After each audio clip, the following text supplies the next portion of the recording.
Okay, so let's start the class.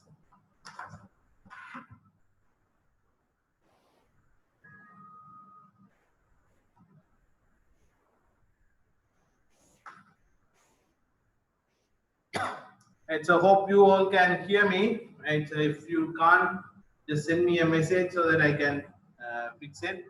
Right. So otherwise, we will start the class. So last time we talked about finding the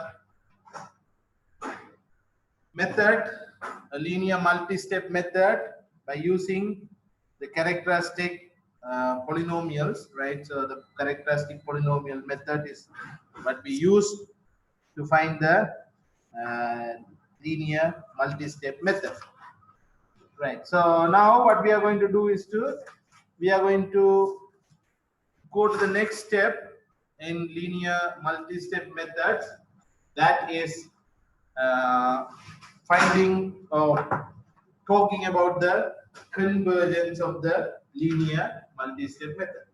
And so in order to look for the convergence, right, so I will, before going into the convergence, I will give you one exercise just to work it out of your own, right? So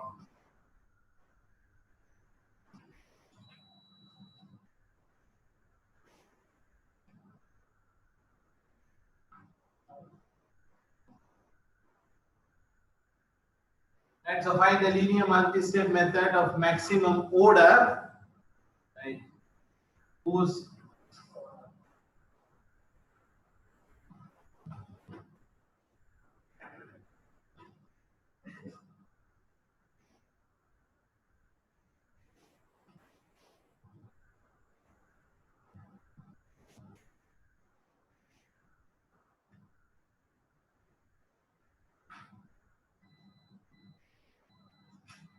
right. So this time they ask you to find a linear multi-step method of highest order, right, whose certain characteristic polynomial sigma z Excuse me, equal sir. to விளங்கல?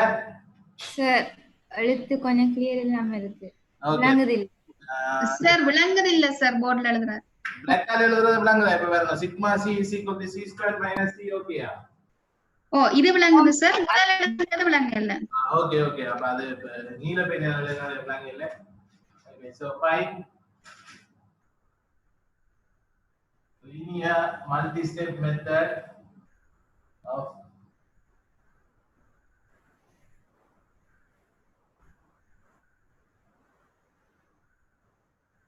maximum order whose certain characteristic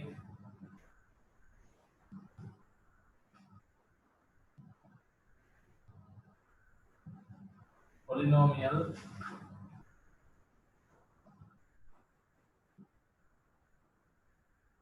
is this, right? So they ask you to find the second character, the linear multi-step method whose second characteristic polynomial is given like this. So last time in our previous example, we did this with the linear multi-step method, and they gave you a first characteristic polynomial. So there you assume the second characteristic polynomial and do things. So here, this is how you do, right? And so you take row of set is some alpha 1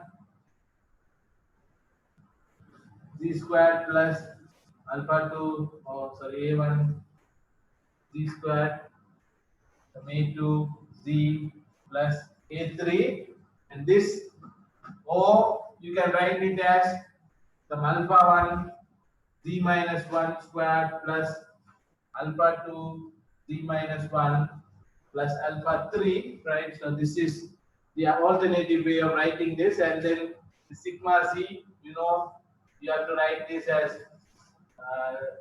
some z minus 1 squared, right? So whatever this is, beta 1 plus beta 2 of z minus 1 plus beta 3, right? So you can get this, and you already can find beta 1, beta 2, and beta 3 from this equation, right? But this you have to assume, and then you work out according to the theory, and then you can find the linear multi-step method, right? So this is almost similar to the example we did last time.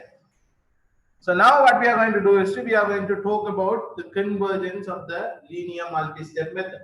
And so in order to work out the convergence, what you need is you need another concept called consistency. And so consistency means how much the method stay perfect for how long, or for how many positions the method stays perfect, or some things like that, right? So in order to do that, we have to define consistency, and also we will define the local truncation error, and then we will try to develop the convergence, right? Or wait a minute, I will bring a new black pen.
All right, so we will begin with the consistency definition.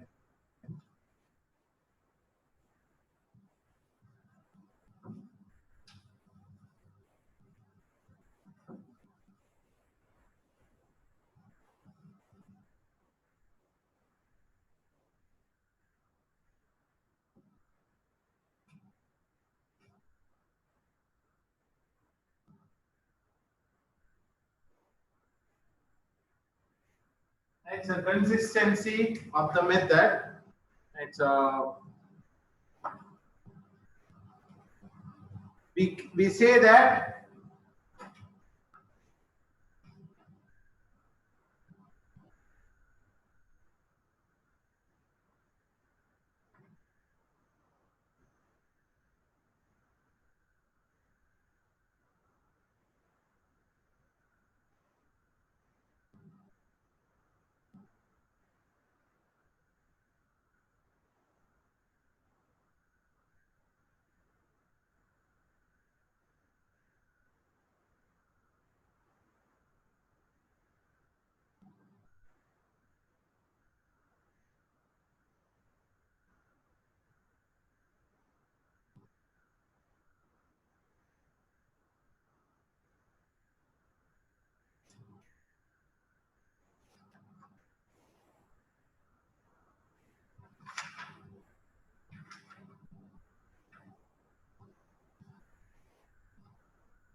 Okay, so we call that the method is consistent if the limit of the local residual error, right, divided by 8 goes to 0, right? If that is true, then we call that the method is consistent.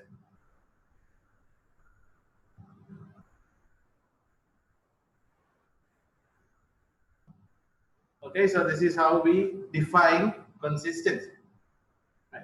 So this one is obviously, you know, it is a residual error, right? So the local residual error.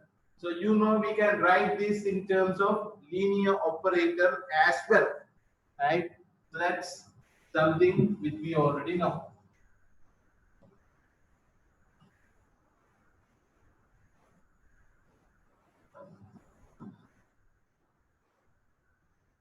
And so I can write this as a linear operator as well.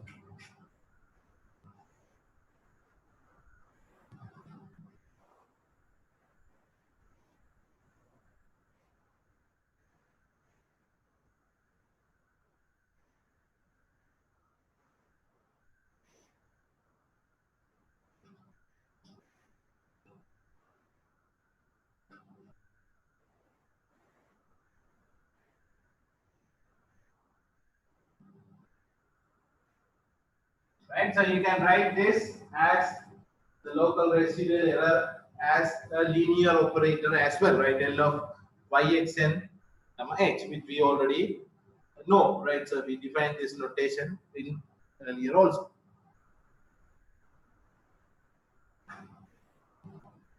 Right, so now if this is the results for consistency, right? But you know that taking the limit of this big function, right, as h goes to infinity is practically not feasible when it comes to higher order computation, right? It is difficult to find this value and take the limit h goes to 0, and we have to make sure that that limit goes to 0, which is a difficult process. Right? So we have to see an equivalent condition which help us to see the consistency in terms of the known components which we have already defined, right? So what we have defined is, we have defined this linear operator in terms of a sequence of z, right, and then some certain coefficients, right? So that you all know, right, because you all know that this is, right, so this is c naught of y of tn plus c1 y prime of tn and so on, right? So you already know that, right? So h times h times, and then you go all the way up to some c cube, h cube, y cube derivative of tn, and so on, right? So we know the notation, or we know a way to represent this linear operator, right? So now we are going to use this to write down an equivalent condition for the consistency. Right? So I will write that as a theorem.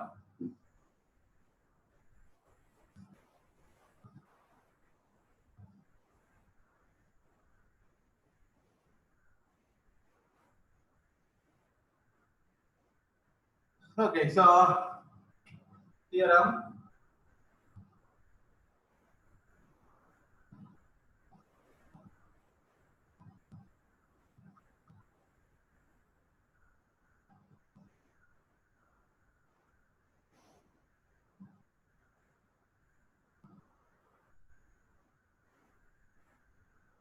Right, so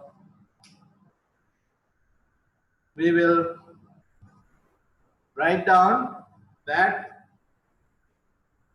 c naught is equal to 0 and c1 is equal to 0 is an equivalent condition for the consistency. Right? And this you can always write equivalent to this as well. Right?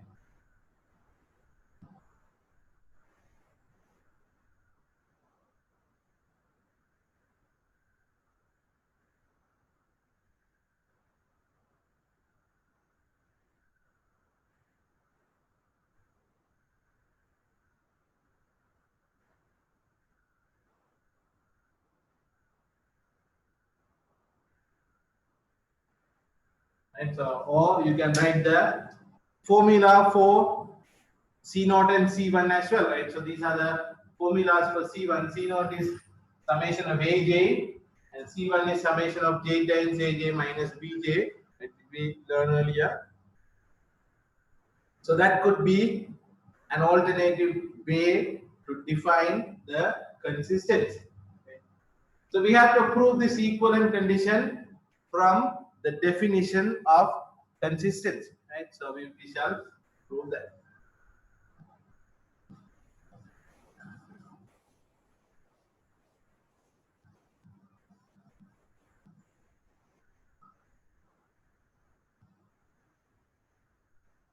Okay, so to prove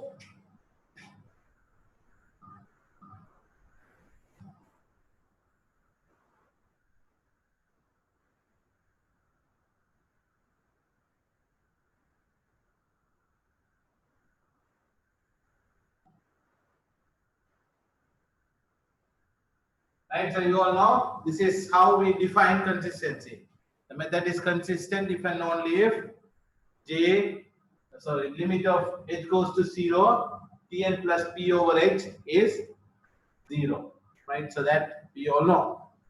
Then this is equivalent to, we know that limit of h goes to 0, L of y at Tn comma h over h is 0, right?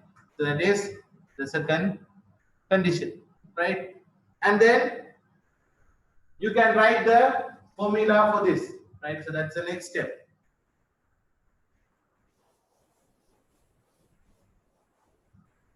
Okay, so if you write the formula, then this is true if and only if limit of h goes to 0, C0, right? So y at Tn plus C1h y prime at Tn plus C2 h squared y2 prime at Tn plus so on, right? Divided by h is equal to 0.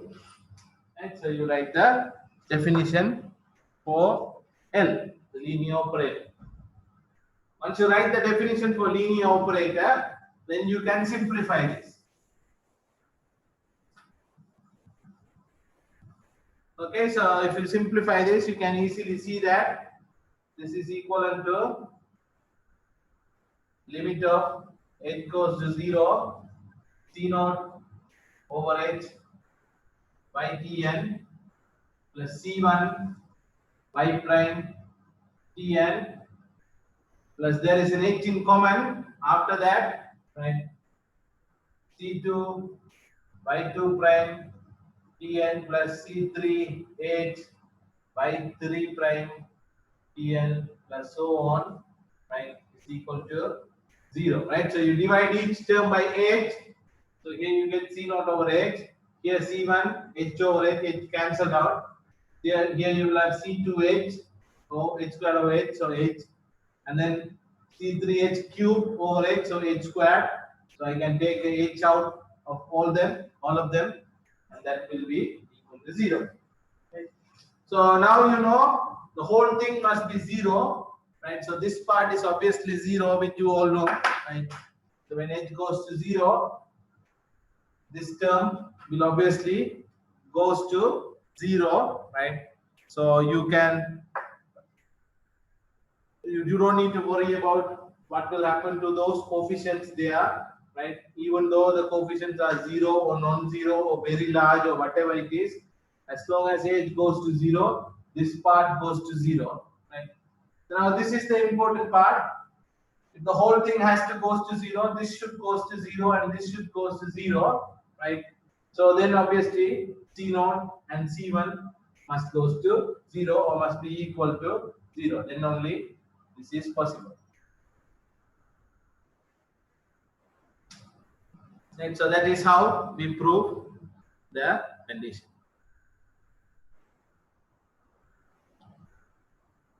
Right, so this is an equivalent condition for the consistency. Right? So now what we are going to do is we are going to take this consistency condition and get a relationship between this consistency and order, right? So here we have a relationship between consistency and these coefficients, right? In another exercise, what we are going to do is we are going to take a relationship between these coefficients and the order of the method, right? Once we do that, we will be able to get consistency related with the order of the method, right? So as an exercise next, we are going to see the relationship between order of the method and the characteristic polynomial.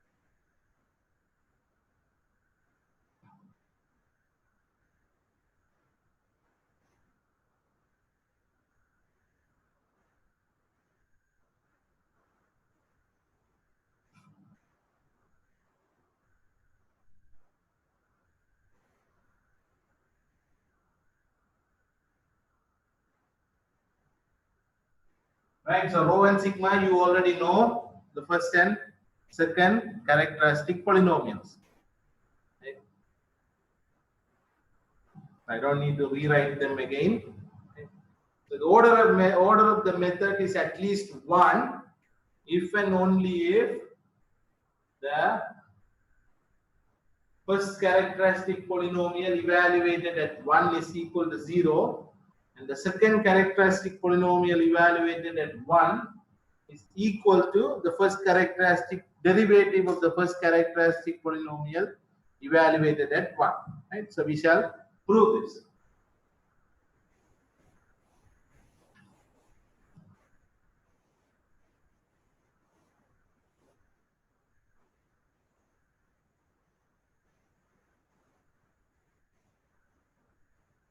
Right, so you know that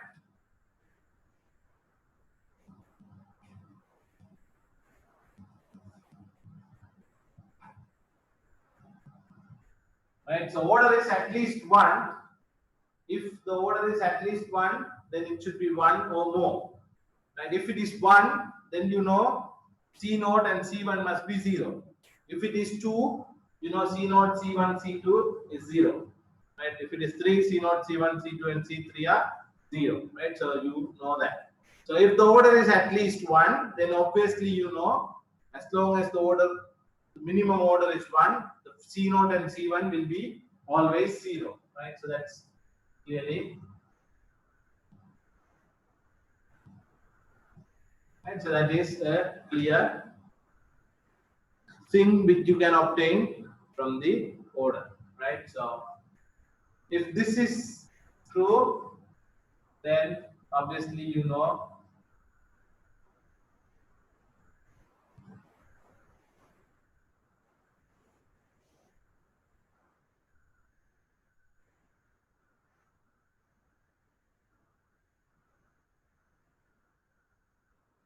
right? So then obviously you get summation of aj is equal to 0 and summation of j times aj minus pj is equal to 0.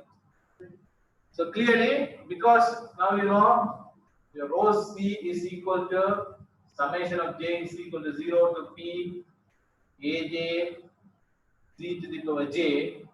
So you know rho prime z will be equal to summation of j is equal to 0 to p aj times j times z to the power j minus 1, right? So obviously this is random. So that's obvious. And then sigma z is equal to summation of j is equal to 0 to p bj dj, right? So if you put z is equal to 1, you get rho 1 is equal to summation of j running from 0 to p aj, right? So that is clear. So this is same as rho of 1 is equal to 0, right?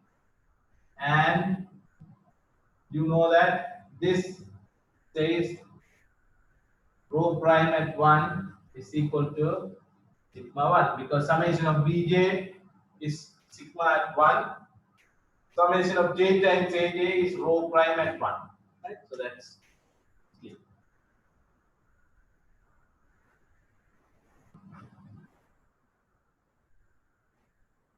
Right, so now you have a relationship between order and the first and second characteristic polynomial. Right, so in the previous theorem, you have a relationship between these two equal to 0 and consistency. So obviously, as a remark, I can say that, or I can write it as a corollary.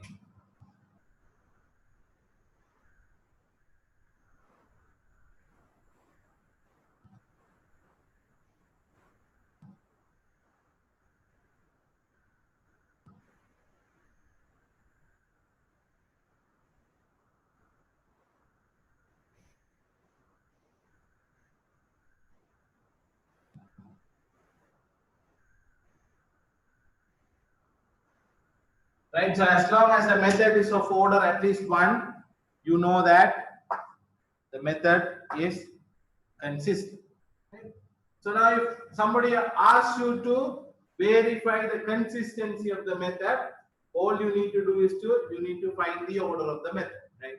So as long as the order is larger than 1 or equal to 1, you can say that the method is consistent.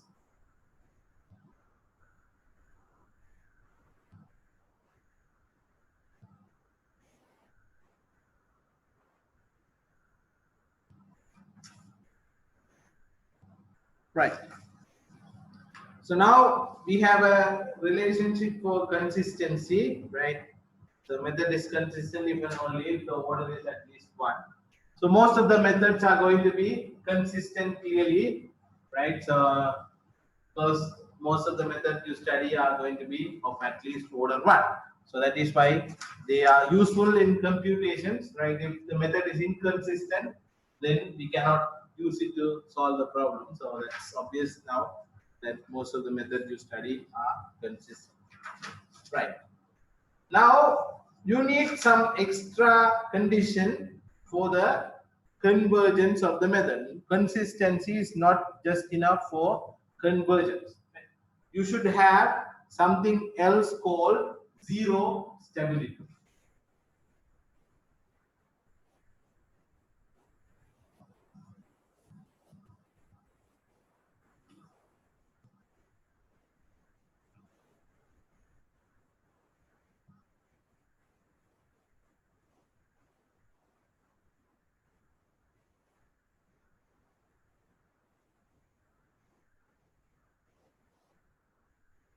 Okay, so we will define another concept called zero stability.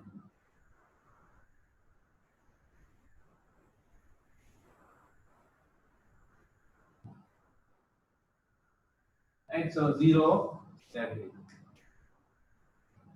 So here, what we do is we are going to define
Okay, so this is how we define zero stability of the method.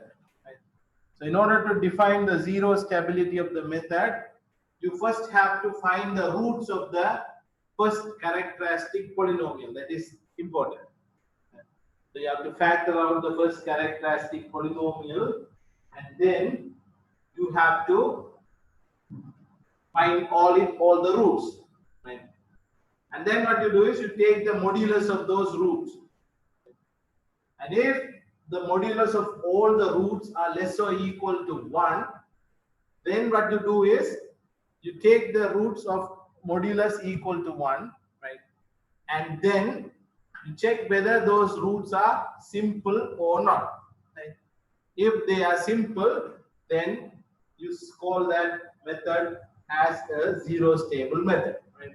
If they are not simple, then you call the method as a non-zero stable method, right? So it is not zero stability method.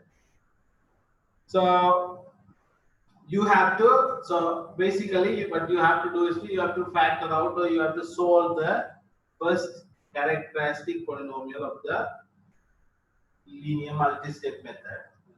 And this kind of root condition has a special name, Dahlquist root condition, right? So instead of writing the whole thing, some books will just say if the first characteristic polynomial satisfies the Dahlquist root condition, then the linear multi-step method is zero stable, right? But we don't define Dahlquist root condition anywhere in our course or somewhere else in the other mathematics courses as well. So here we will write the definition in this way, right?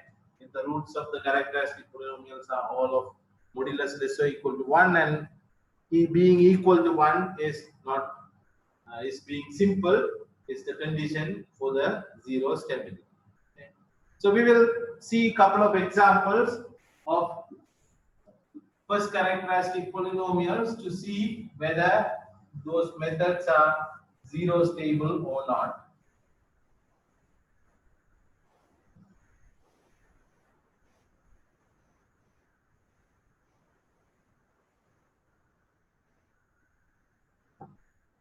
Okay, so first one,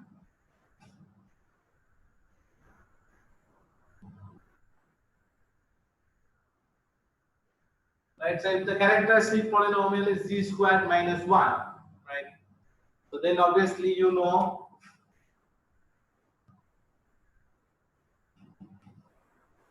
roots are minus 1 and plus 1, right? So clearly modulus of the roots are less or equal to 1, right? So this minus 1 absolute value is less or equal to 1, and plus 1 is again absolute value less or equal to 1. Most basically both of them are equal to 1, but right, they are simple, right? Minus 1 is a simple root and plus 1 is a simple root, right? Right? Modulus of this is less or equal to 1, or basically equal to 1, and minus 1 comma plus 1 are simple, right? So method zero stable.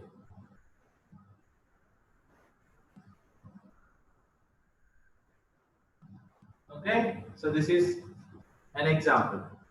Now the second example,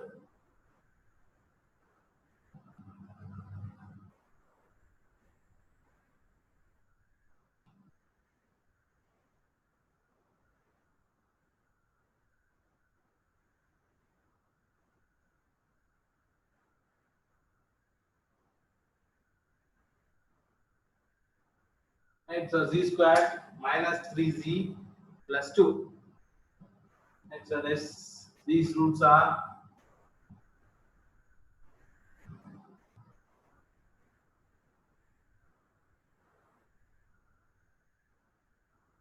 two and 1, right? So because z minus 2 and z minus 1 give you z squared minus 3z plus 2. So roots are 2 and 1. So this one is not less or equal to 2, right? So, right? So then it violates one of the conditions for zero stability, right?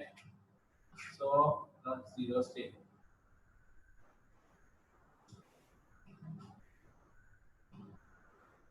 Right, so now another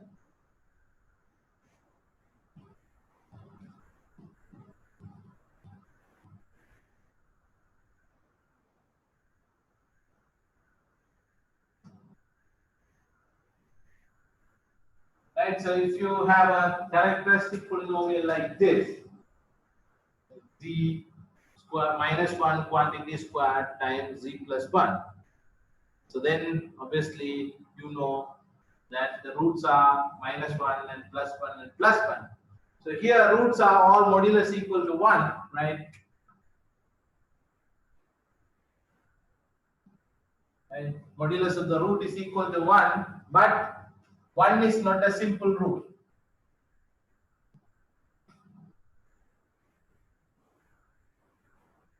Right? So even though modulus of the roots are all less or equal to 1, but 1 is not a simple root. So in this case, again, it is not zero state.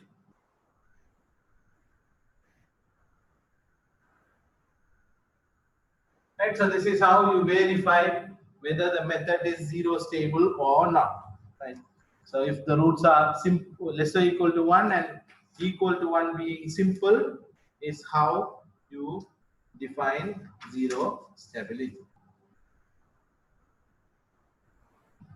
So now by using this consistency and zero stability, we shall define the convergence of the method. Right? So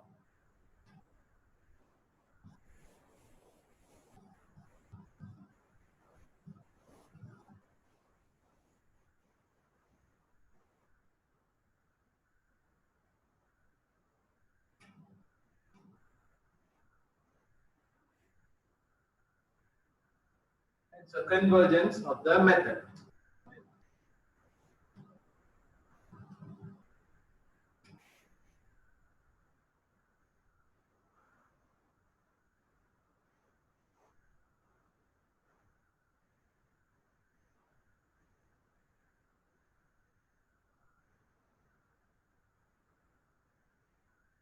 Right, a linear multi-step method is said to be convergent if, right, limit of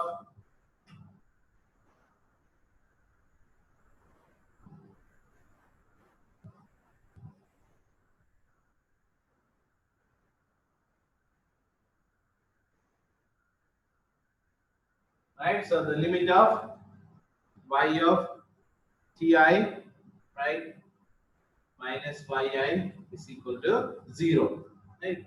As long as the real value and the computed value are close enough for all possible nodes, right? So we say that the method is convergent. Right? But checking this condition is impossible because in most of the cases you don't really know the real value of the solution, right? So you only have the computed value of the solution.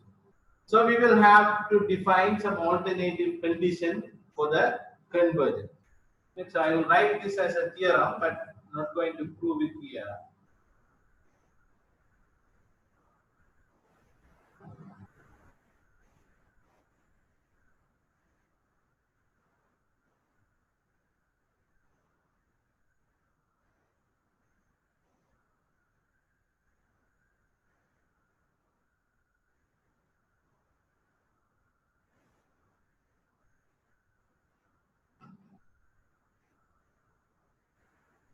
Okay, so we call a linear multi-step method convergent if and only if the method is consistent as well as zero stable, right? So if the method is consistent and zero stable, then we call that the method is convergent. So you have to verify two things. One is consistency and one is zero stability to verify the convergence of the method. The proof of this theorem is very heavy, so I'm going to skip here and leave it as a homework for you. So you can search on internet or any other books to see what is the best proof for this result, right? So it is very lengthy proof, because you have to go if and only if case. So if it is convergent, you have to prove it is consistency and zero stability, right? So basically, you have to get from here to consistency and zero stability, and then again vice versa. It's a big proof, so I will skip that part, proving part here, and leave it as an exercise for you. But we will use this theorem to verify the convergence of a given linear multi-step method, right? So that is what we are going to do. So exercise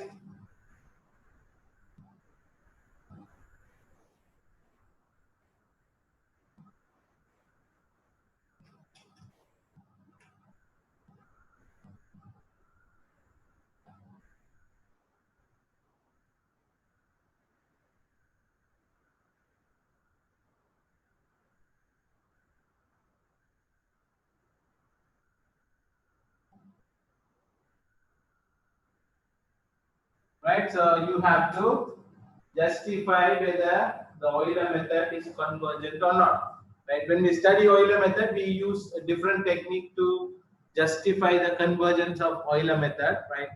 Which is basically we use this, right?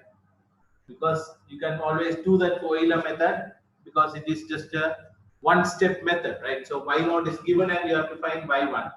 So that's not a big deal to check the convergence, but we can always use this theorem to prove the convergence as well, right? So if you want to use this theorem, then you have to find a0, a1, b0, and b1, right? So because it is a one-step method, like p is equal to 1, so you know that you can compute these values, right? So a1 is 1, and a0 is -1, b0 is 1, and b1 is 0. So these are the values you have for Euler method. Right? So then what you have to do is you have to write rho of z. That is a1z plus a0, that is clearly z minus 1. And sigma z is equal to b1z plus b0, that is clearly 1. Right? So you know that rho and c and sigma z are this. So from this, you can always check the consistency and convergence. Consistency, you have lots of equivalent definitions, right? So we can use any one of them. Right? So you can look for the order, you can look for the other condition as well, right? So here clearly,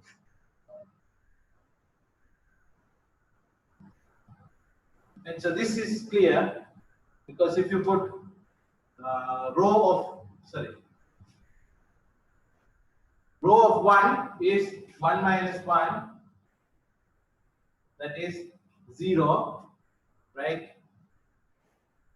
So that is what we proved earlier, right? Rho 1 is 0 and rho 1 is 0 and rho prime is. So rho of 1 is 1 minus 1, that is 0, and rho prime at 1 is 1, that is clearly sigma of 1. Right?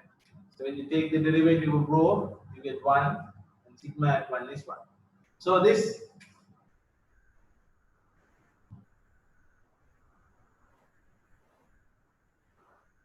so the method is consistent, right? And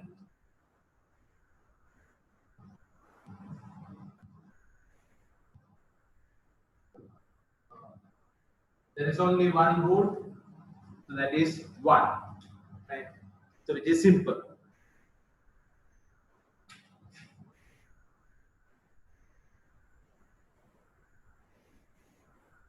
Right? So this one is simple rule, and it is modulus equal to 1, and it is a simple rule, right? So 0 stable. Right, so then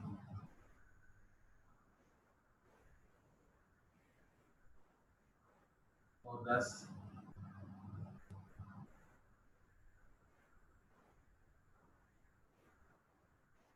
the Euler method is converged. Right, so this is how you check the convergence of a method by using the theorem which says convergence is equivalent to consistency and zero stability. Zero stability and consistency implies convergence as well. So as an exercise, again you try for implicit Euler method.